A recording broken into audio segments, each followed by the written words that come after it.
Please subscribe and ring the bell.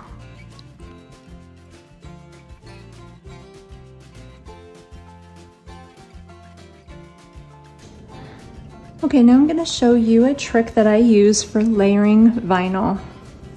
So I'm going to just show you this keychain. So first I'm just going to take off the protective covers. The first one that I'm going to put on is the chevron here.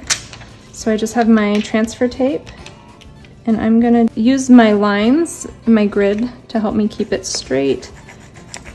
Use my scraper. This is called burnishing. You want to make sure you do the front and the back to scrape it, and that will help release the vinyl from the transfer paper on the back.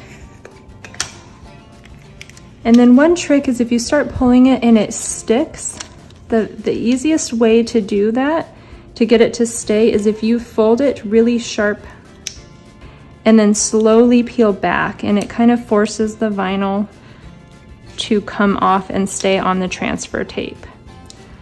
So you can see I'm just really creasing it right there and making sure that it just go nice, slow and steady to make it stay. So if you're having trouble or your transfer tape is not super sticky, that's the trick that I use to get it off.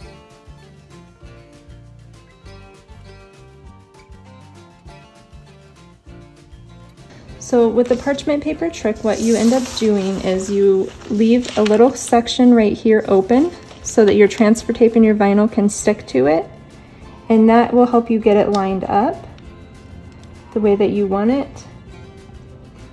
And then you press down at the top, and then you pull your parchment paper out, and it will stay in the same position. And then now I'm gonna just use my scraper, and if you go really slow and push down as you go to help get some of the bubbles out.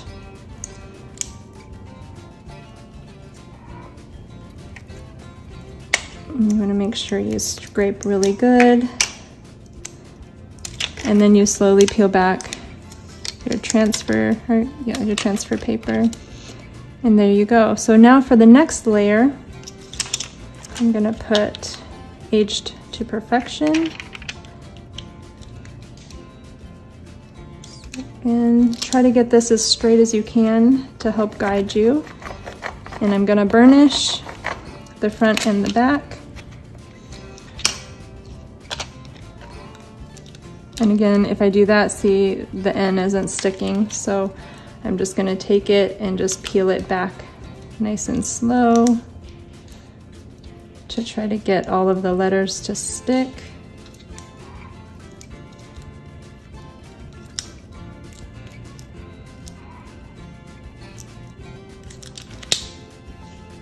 There we go. And then I'm gonna get my parchment paper, make sure it's straight up and down. And then since you can see through your parchment paper, it should help you get a little more lined up to make it as centered as possible. And once you feel happy with that, you just leave a little bit on the top to keep stuck to here.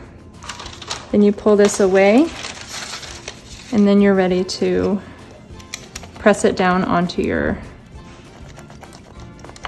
whatever you're putting your vinyl onto.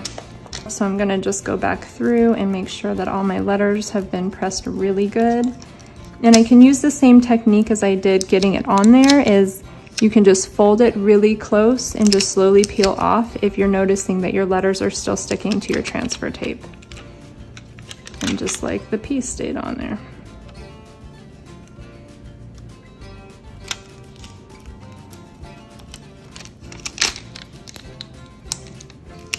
There you go. And now I'm gonna put Dad on the back.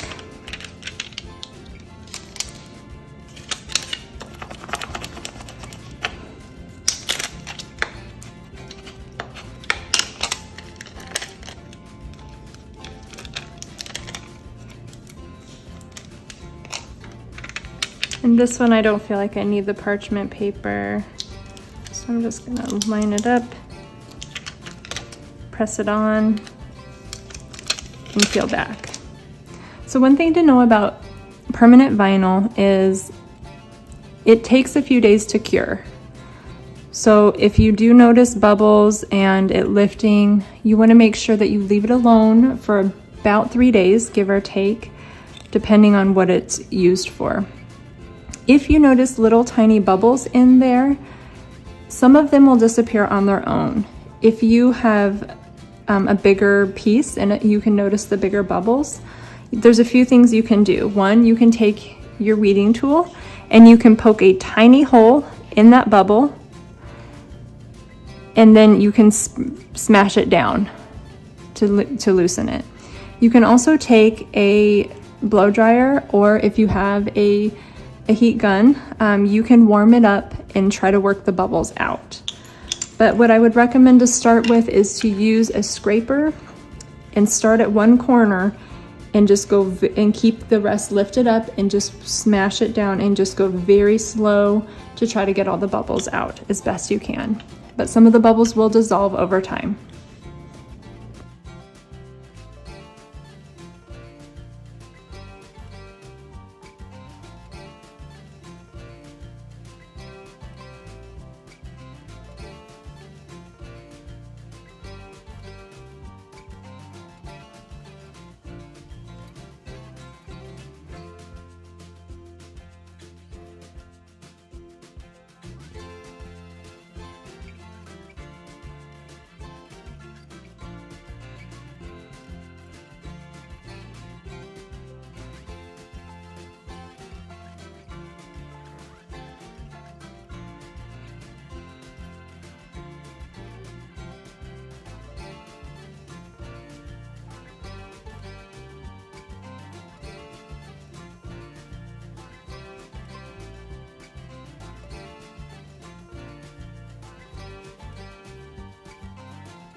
you love my mommy's video, give her a thumbs up.